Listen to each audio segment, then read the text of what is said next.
You are listening to Hit Play, Not Pause, a feisty menopause podcast for active, performance-minded women. I am your host, Celine Yeager. Each week, I bring you advice from athletes, scientists, researchers, and other experts to help you feel and perform your best, no matter what your hormones are doing. This show is a production of Live Feisty Media. Hello, strong, feisty women. Welcome to Hit Play, Not Pause, the show where we will never, ever, and I mean ever, tell you to wait until you are 65 years old to get a bone density scan done. This week, we are talking to physiotherapist, bike fitter, and elite bike racer, Nicole Oh. Nicole came on my radar when she wrote a series of stories for Cycling Weekly, which I'll drop in the show notes so you can check out for yourself, on what happened when she hit menopause at 46. Specifically, what happened to her bone density, which had been excellent in her early 40s and took a steep turn for the worse just a few years later when she hit menopause. And because I am constantly banging this drum about how we need to make it standard practice to have women get a baseline bone scan when they hit menopause, if not before, I knew I had to have her on. And she also talks about other things we talk about all the time, specifically symptoms that caught her off guard and had her searching Google to see if something was terribly wrong with her. And that lack of knowledge we all have about the symptoms of menopause is something I am also pretty heated about, so I appreciate her for coming on and sharing her experiences. And it was interesting. In one of her pieces in Cycling Weekly, she talks about how a good friend of hers who races in the 50-54 category once told her that the person who wins is often the one who is fending off menopause the best. And I'll say that kind of hit a chord with me because this is something that I too have considered quite a few times over these nearly 5 years I have been doing this show, because it does seem to ring true. And it's not like it's a total pass-fail situation. It's more like any type of competitive pursuit that we do. It's like a big puzzle with a lot of moving pieces. And menopause, well, it just adds more pieces to that puzzle. And sometimes the puzzle stumps you until you figure out. And, well, that is why we are all here. And for Nicole, those extra puzzle pieces have been adding more strength training, including plyometrics 2 to 3 times a week year round, along with more sprint work, and of course being sure to give herself sufficient recovery. And it's been working. She is still crushing watts, and importantly, her bone density is improving. So we love a good success story. So thanks, Nicole. You can learn more about her and the work she does at thebodymechanic.com, where she works as a physiotherapist helping injured athletes get back to sport as quickly as they can. All right, before we get to it, give us a follow at Feisty Menopause on Instagram and Facebook. Join our ever-growing private Hit Play Not Pause Facebook community and head into those show notes and sign up for my free weekly Feisty 40 Plus newsletter with all the training news you can use. Thank you, as always, for those kind reviews and 5-star ratings. They always make my heart sing a little when I see them. Remember, all of our Feisty courses are now available on demand, like right now, whenever you want them, at super good prices. So check out Brain Power, that's a new one. The Perimenopause Starter Pack by yours truly, that's new. The Hormone Therapy Quick Start Guide by Dr. Carla Di Girolamo. Strong, Fueled, Navigate Menopause. So much good educational content for you. So check those courses out, sign up, get informed. All right. Finally, thanks to NutriSense for their longtime support of our show. From CGMs to one-on-one work with a dietitian who really gets midlife women, NutriSense has your nutrition needs covered, and they offer a very generous 30% off for our audience, so check those out in the show notes as well. All right, enough of me. Let's have a few words about our awesome sponsors and get on with the show.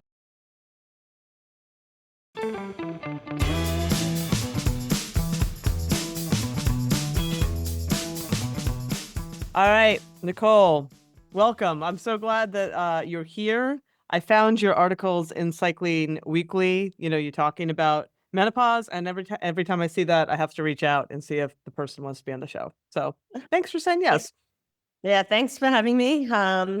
It's funny, this is my third podcast and none of them have been in Australia, so I'm getting used to all the time zone differences of all the different places in the world. I understand it's very early there. I do work with a few people over in the southern hemisphere, so those time changes are pretty extreme, like 15 hours. Just like, what day is it? So I appreciate you getting up early and joining us because I know it's not always easy. I've done podcasts at 7:30 in the morning, and I'm like, am I my sharpest? I don't know. It's actually not that early for cyclists, but it is for this cyclist, is all I have to say. Yeah, I'm a morning person, but that doesn't mean that talking into a microphone is the first thing I want to do. But anyway, so we're here to talk about your journey through perimenopause, which you've been writing about, which I found really interesting. And one of your columns you wrote, and I thought it was intriguing because it's something I've actually thought about quite a bit, is that you talked about a good friend who was a 50 to 54-year-old age group individual pursuit world champion, and Janie, or is it Jane? Jane Payne. Jane Jane Payne. Payne. I Jane Payne, what a know. good name. Once told you that the person who wins is often the one who is fending off menopause the best. And I thought, you know what, that has occurred to me as well, especially 4 years into this podcast. And I'm curious now that you're sort of in the throes yourself, like what that conversation means to you now. Yeah. So my good friend Paina, I'm sure she doesn't look at me talking about her. I think she's 10 or 11 years older than me, but just one of those real go-getters. Like she was competing at kind of like, I almost like made her do kind of like national level racing when she was in her 50s, and she would just have a go basically. So she's been a track racer, very good, always up there for the world champs. And yeah, she's very funny. So it was kind of like a joking comment, but probably not really a joking comment because she was in that 50 to 50-year-old age group. And her main rival, actually, when I was doing my research into menopause, actually talks about menopause, and she was one who was talking about testosterone and how it's banned for the UCI and how it maybe shouldn't be for masters women. Her name's Janet Berkmeyer, and it's funny that I came across her podcast well, it's not her podcast. She was on a podcast talking about that when I was talking about my friend who is her rival. Like they are 1 and 2 every year. This year, Janet was first and Jane was second. So yeah, obviously it's an issue for that age group, and it is around. So I thought, okay, 50 to 54.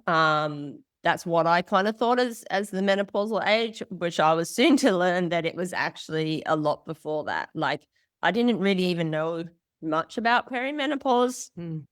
until I went into menopause, and then I started researching, and I was like, oh, there's this whole thing about perimenopause where all these changes can start occurring earlier.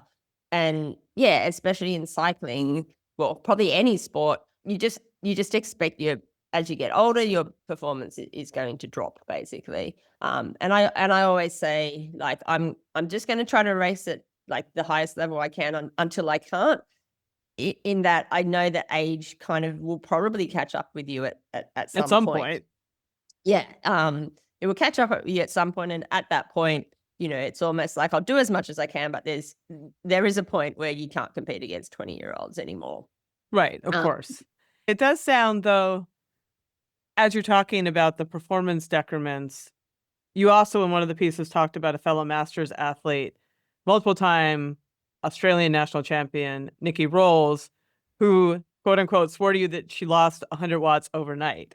And you were yeah, looking at her training peaks data and you were like, it does look like, her yeah. watt has dropped quite dramatically between a couple of seasons, which actually was my experience as well. But it doesn't sound like that was your experience. No. So it was fun. Like we were Australia's a massive place, and me and Nikki and I were driving down to the national championships that year, which were like 10 or 11 hours away. Um, and so she was telling me about this, and so we've got 10 hours in the car. So I pulled out her training peaks. I looked up all her like 5 second, 1 minute, 5 minute. I looked 20-minute powers. I went through it all. I love numbers as well. Being a little bit of a scientific brain. So yeah, I went through and I was like, oh, gee, like it does actually, she hadn't paid much attention. Like she hadn't looked at her numbers and stuff. And I was like, wow, it does look like you've dropped quite a lot between 2018 and 19 and 20, and then it stayed stable again. which we just thought was really pretty interesting. So, yeah, and I remember, like, when I met Nikki, she said that kind of like, "Oh, I'm getting old, I'm getting slower," all this kind of thing. But it was interesting that her sprint power had dropped, but her 20-minute power was actually not that less. Mm, Um, so that kind of fits that picture that you think that, as you get older and into perimenopause, you start losing your strength and your sprint and stuff like that. So that was her. But for me, that didn't really happen. It could still happen, still waiting. But yeah, like, fortunately, I haven't had that massive, like, that significant decline. So I think, like, the year it also for me depends on what you're training for at the time. So I'm a cyclist. That's it. I just cycle. Mainly road racing. And so, like, each year I might concentrate on something just to keep it interesting. Like, I've been racing for 15 years. So, yeah, that the year that I kind of became menopausal, I guess not coincidentally, but at the time I had another friend who's maybe 10 years younger than me, and she's used to be a power lifter, so she can sprint. So we had this not competition, we had this thing called Project 1000 when the two of us were trying to crack 1,000 watts. And that was just a fun thing to do, like, for a number of months. So, yeah, I did some, like, bit more strength training, did more plyometrics, did some sprinting, big gear sprints, all that kind of stuff. So, and I did that, like, maybe a whole year or on and off. I remember doing sprint training for a couple of years just because, um, 'cause I can sprint and that's how I'm gonna win a race. So I thought, "Okay, I'll do some sprint training." And that seemed to preserve or actually improve those powers wherein my mm. friend Nikki that dropped. Yeah, that makes Um, sense.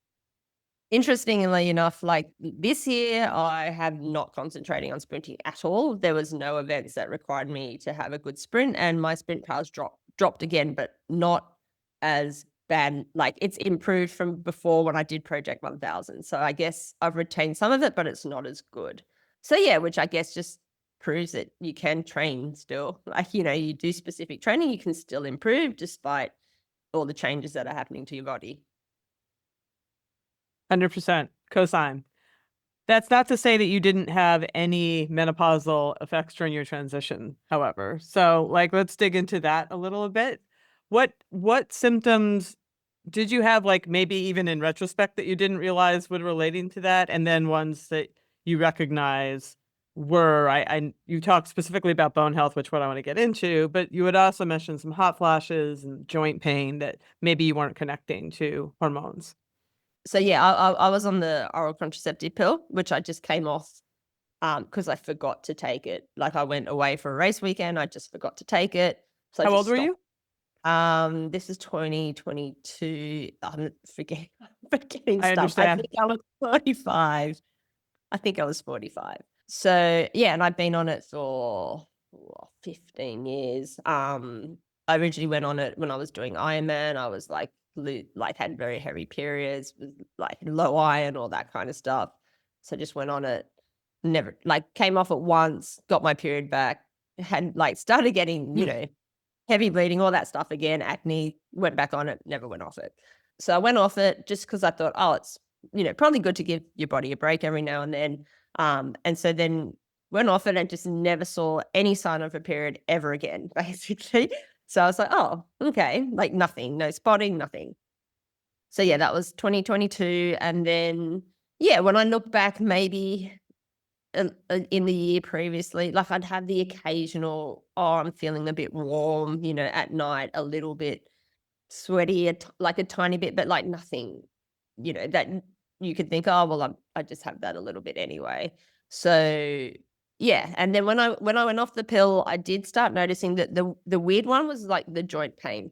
Hmm. I started getting this weird, especially at night, joint pain in my fingers and my wrists. Like, I'd wake up and feel like I had really stiff fingers, like I had to move them. I started getting, like, elbow pain, like, kind of inside of my elbow, like golfer's elbow, like a tendon type pain, in my thumbs, like, also in my back, those kind of things. And So you can always put it down to something else. So because I'm like a physio, so I thought, oh well, my hands are just getting sore or something like that. But not really. Like the finger stiffness was really weird. So then I started thinking, like, sometimes too much medical knowledge is bad. Um, Studying like, oh, maybe I've got like rheumatoid arthritis or some type of autoimmune disease or something like that.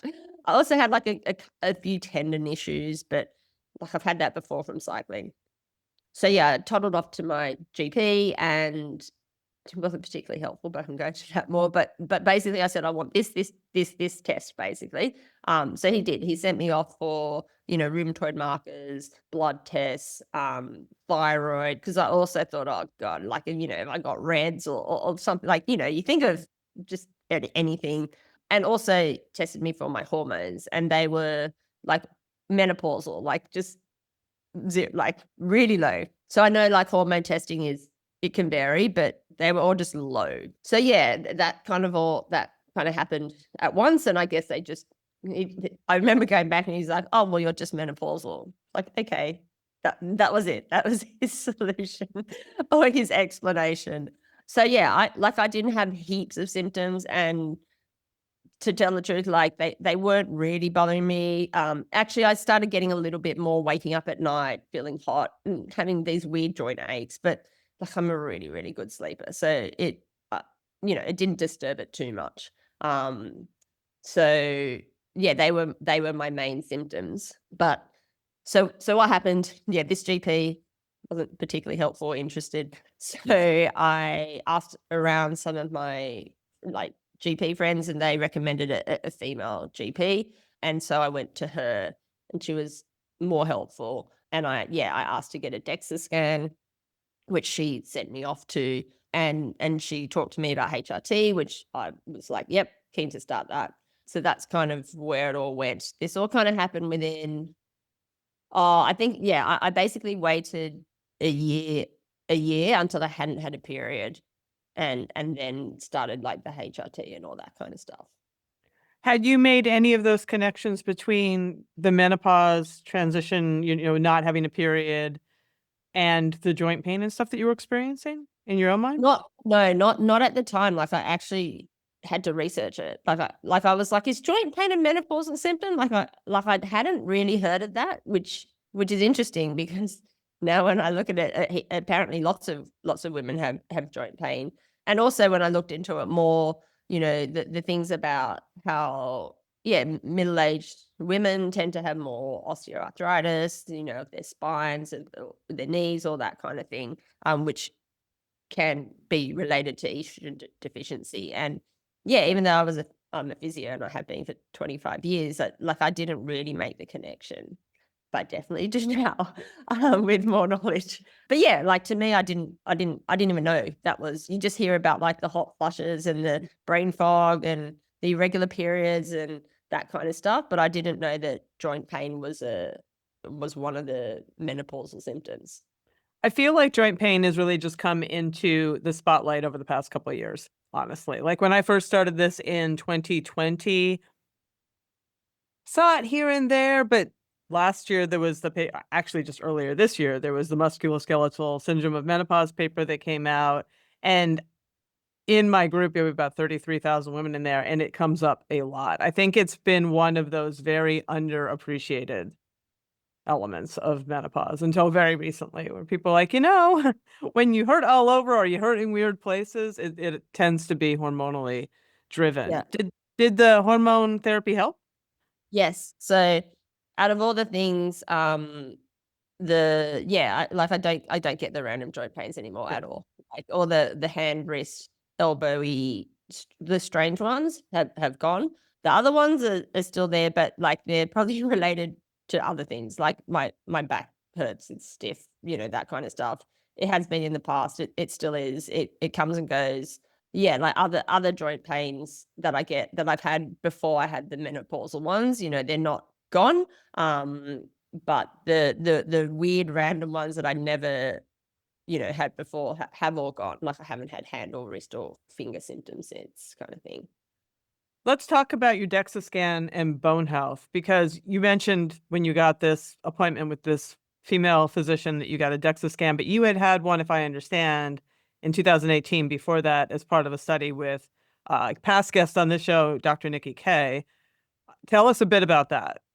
Yeah. So yeah, Nikki was running I think initially it was a pilot study for her research on I think she was looking at male cyclists and their bone density. So she ran a pilot study.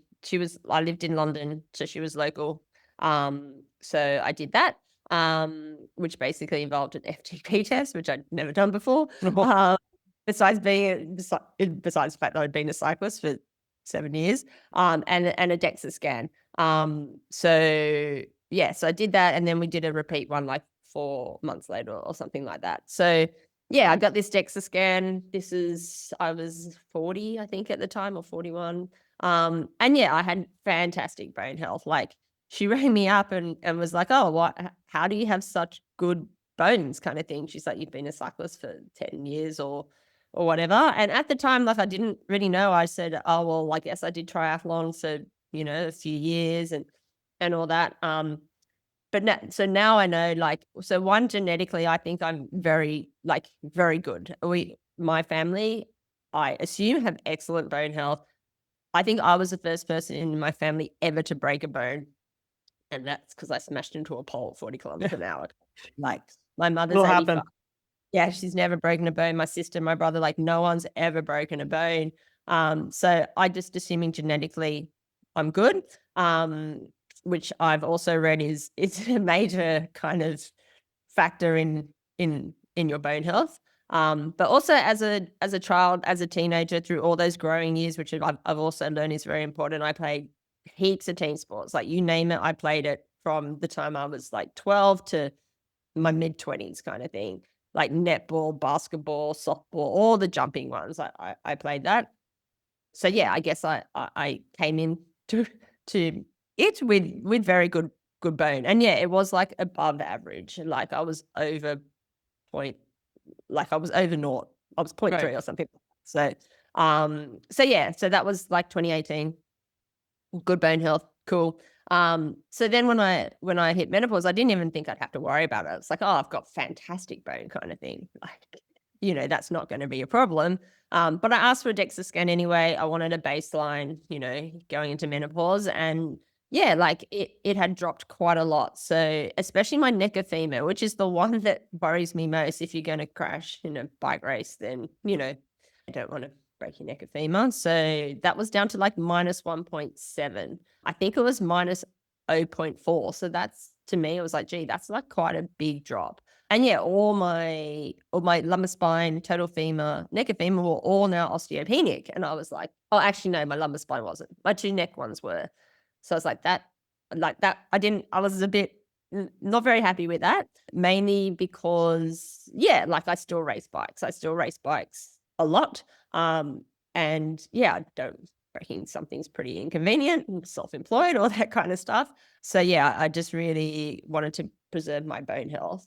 And like, when I look at it, like, I've got friends who have much worse bone health than me. Mine actually is pretty good. Like, even though it dropped a lot, looking at the numbers, and especially now, I had a repeat DEXA scan, and they'd all improved. I did all like a few things that I thought would help it. So yeah, I'm still just in the osteopenic range, but for age matched and overall, like, my bone health is pretty good, but I just want to maximize it, kind of thing, knowing that, you have what you have, and it generally just goes down. So I was like, well, if we can stop it going down at a less fast rate, then that will be more ideal if I want to keep racing bikes till, you know, when I can't, which hopefully is a long time away.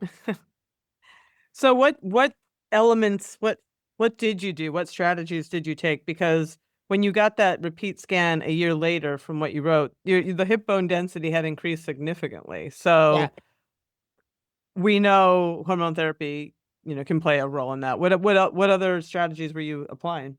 Yeah. So, I started doing, like, I've always, well, not always, I had intermittently done strength training pretty much. Like, even when I did triathlon, I did a little bit of strength training, and then maybe from 2015, I'd do strength training in the off season, but not for long, like 3 or 4 months. So I started doing strength training twice a week. Once to twice a week. And I added some plyometrics. But that both of those strength training and plyometrics were also part of the Project 1000 thing. It was also to help my sprinting. But now I'm pretty like I now do it also for my bone health. So I try to do that all year round. Like there's no off season. There's no off season in Australia anyway. So I did that. That was the main thing. So like I've never really done heaps of plyometrics before, but pretty much every session now I'll jump up and down on a box or do some skipping or or or something. I've also had a look into that, and you don't actually have to do a great deal of plyometrics for the bone stimulation. Like it's something like 20 contacts. Like it's really quite. Totally. So I figured, well, that's pretty easy to do. I can just skip while I'm watching telly one day, that kind of thing. So that's a really easy thing to do, I think. So I did those two things. Obviously, I went on HRT. I've been on HRT for 18 months now or something like that.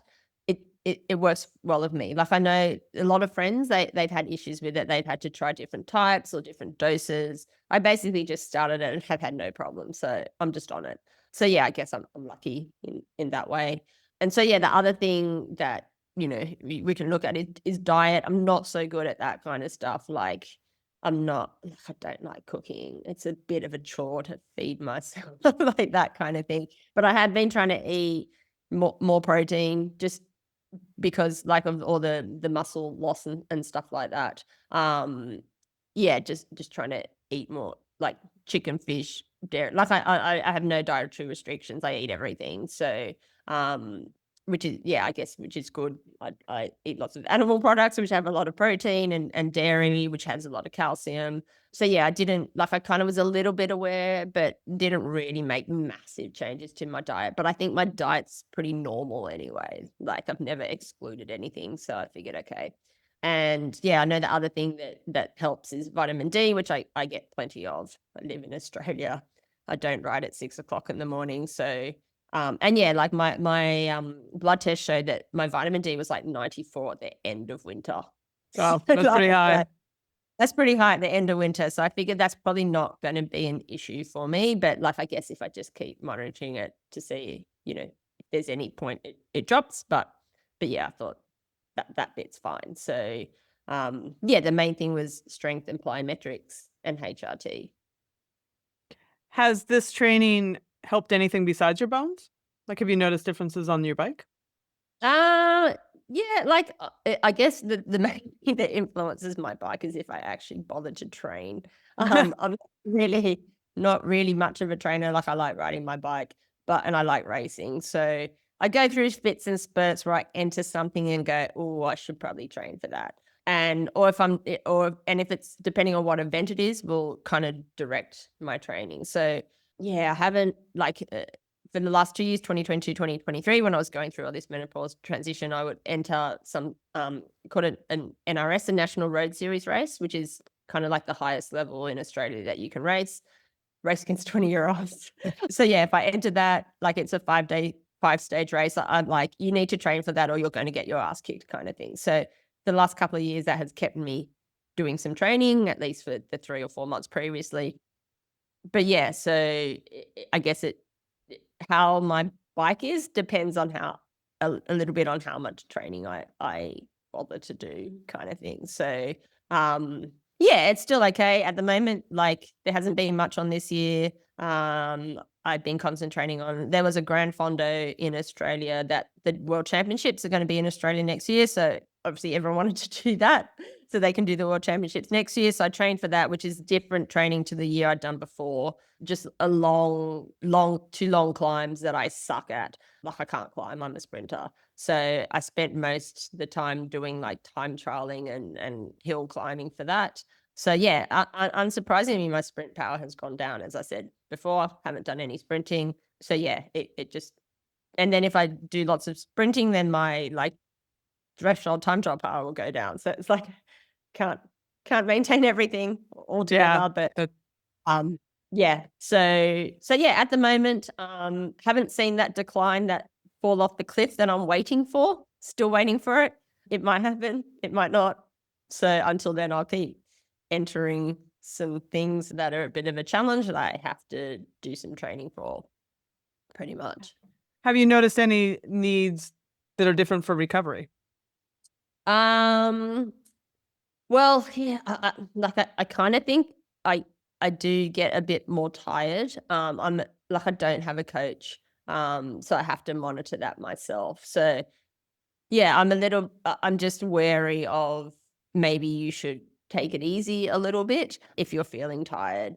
But yeah, like I guess, well, it's hard to say. I don't, I train enough that I can fit in that doesn't stress me too much. So I don't have, many big weeks. I guess if I tried to like train harder, I might find I need a bit more recovery. But I'm kind of at that point where this is kind of sustainable. I kind of do about 10 or 12 hours a week. And I've been able to, like, I don't even feel sometimes I need a recovery week. I just sometimes make myself have one. But yeah, I do feel a bit more tired more often. But like it's not the like I haven't found it super significant. I know other people do. They like all these things affect them like a lot, but I just notice like little things. And also I tend to be quite proactive, like the stuff about the bone health and all that. Like I'm like, well, don't wait for it to be a problem. Just Yeah. deal with it now so it doesn't become a problem. And I guess that's like a little bit of the physio in me. We're always trying to get people to do prehab and not rehab. So I think that's just my mindset. I always think, well, it's not a problem, but you should do this now before it becomes a problem. And then you'll be really annoyed, kind of thing. Right. Is there anything that we haven't talked about that you think women should know about perimenopause and training through perimenopause? I mean, I get on my soapbox all the time that people really need to know their bone health because you wouldn't have known. Yeah, exactly. So yeah, that's one thing that so a lot of my friends I race with and against, we're all the same age, we're all between 40 and 60 kind of thing. So I tell them all to get a DEXA scan, just get one, because most of them have never ever had one. And so yeah, my friend Nikki, who's her power job, she went and got one, and I was like, good girl. And hers was good, so I was like, Mm. oh okay, it's good. So yeah, um, a lot, some of them it's not an issue, but I think it's good to know. So I'm trying to tell everyone to get a DEXA scan is number one, and also like so some of my friends who are not as old as I am, they're kind of like, oh, like I thought, it's like, oh, that's not something I have to worry about for a while. And yeah, perimenopause starts like when you're 40, like around that time. So trying to get people to start thinking about it earlier before they're in their 50s and they're full menopausal. So yeah, just trying to get people to think about it before they think they need to. And yeah, just generally increasing awareness. Like I didn't have much awareness of it, despite being a physio, until it happened to me, and then I started looking into it. Like I had at 45, wasn't even thinking about menopause when I started getting those joint aches and stuff like that. Um, and yeah, I guess the other thing now when I see my patients, yeah, just again getting them to think about it. It's getting up. It's trying to get people to think about these things.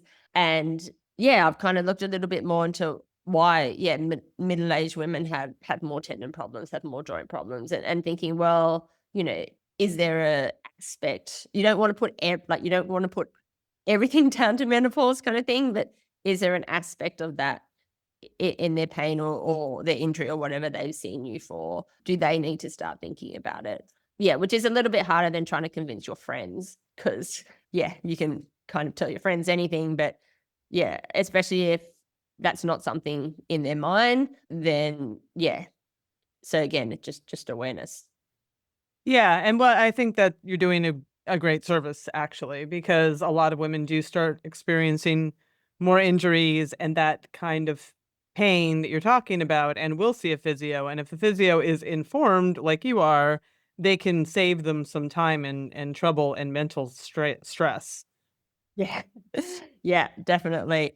I guess it's a little bit like, for me, I feel sometimes a little bit like a fraud, not a fraud, but like it hasn't really affected me that much. But I know a lot of people and a lot of friends, it's affected them a lot. And they, ask me, well, what should I do? What should I do?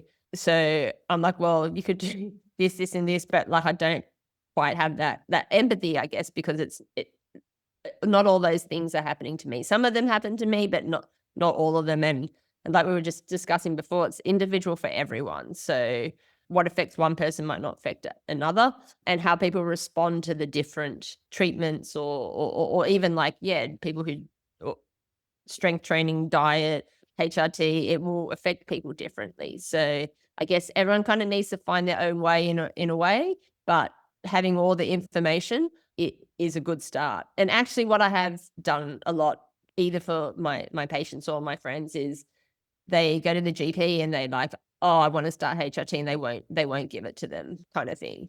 And that still exists a lot here. I guess it probably still Everywhere. exists. Yeah, about, the whole cancer risks and do you really need it and things like that. And so they're trying to get them to advocate for themselves. Like, I'll send them websites, take this website to your doctor and tell them that, this is what is happening, and just be really firm. So I do try to encourage people to do that, read up on about it, find all the sources, and then present it to their GP if they're still being resistant to, you know, sending them for a DEXA scan or starting them on HRT or stuff like that. Yeah, 100%. Well, I appreciate you coming on and sharing your own story. What is next for you? Anything on the calendar? Um, well, I entered some race in 3 weeks that does not suit me at all. I'll probably come last, but the thing here, is, like, there's not many women racing, like, cycle racing, so I sometimes think, just being there in a as a someone there will help. Um, and yeah, it's a chance to catch up with a few people, and then we're going to an Australian summer, so not anything massively planned, just I'll keep racing. I love it. Yeah, just that's it. Just keep riding my bike, just keep lifting the weights, and I might think of, I don't know, maybe next year. I was thinking maybe getting a coach again. I've had one once, but not very long. But yeah, that, like, I guess this is the other thing with training and cycling, is I think you have to keep changing it up if you want to keep improving or getting better. So I'm still currently trying to think how I'm going to change it up next year. A coach But will help. yeah, maybe A maybe coach helps with that. maybe a coach, or maybe I'll think of some other idea. I don't know. But yeah, I just like I guess because I've got a bit of a scientific brain, I like keeping experimenting on stuff. Like, I always joke about N equals one. So yeah, do it on yourself first. So yeah, that's probably still the plan. All right. Well, thank you for sharing your story here, and thanks for writing about it in Cycling Weekly because it makes a difference. No problem. I really enjoy writing those articles. It makes me research it. So yeah, and it's just easy to get the message out there. You just send, your friends, here, read this, and they're like, oh, okay. So yeah, it's good. All right. We'll link them in the show notes so people can check them out themselves. Thanks for being Cool. here. All right, thanks.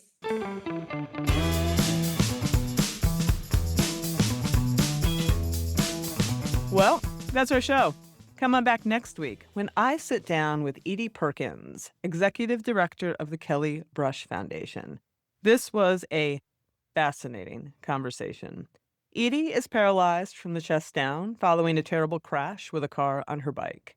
And, well, I just learned so much about how spinal cord injuries and menopause interact. And she is just super badass. I talked to Edie shortly after she got pipped on the line at the Boston Marathon in the hand cycle division. And great stories, great insights. You won't want to miss this one. So come on back for that. And until then, as always, stay feisty.